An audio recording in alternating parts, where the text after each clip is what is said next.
Муниса Мырқадырова тумысынан миопия сырқатымен ауырады. Бұл сырқат әлемдегі көз ауруының кең тараған түрі. Нақтырақ айтқанда көзінің алыстан көрмеуі. Қызға хирургиялық ота жасалды. Қазіргі таңда жағдайы оңалып келеді. Менің қызымның жасы 14-те. Оған 4 жасында миопия деп аталатын диагноз қойылған. Отада жасаттық. Дәрігерлердің айтуынша үлкен нәтиже бар. Оларға мың рахмет. Миопия тұқым қуалайтын ауру, бірақ кейде жүре пайда болып та жатады. Облыстық офтальмология ауруханасы мамандарының айтуынша, көз көруінің нашарлауына бірнеше факторлар әсер етеді. Любое может влиять на зрение, любое ослабление организма.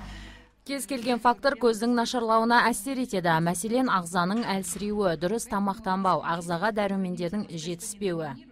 Аталған аурудың көптігі соншалық, мамандардың айтуынша, Оңтүстік Қазақстан облысында бірінші сыныпқа барған баланың 15-20% көз жанарының көруі нашар болып келеді. Ал олар 11-ші сыныпты аяқтағанша бұл көрсеткіш еселеп өседі. Очень плохо, когда детей отдают в школу в 5 лет.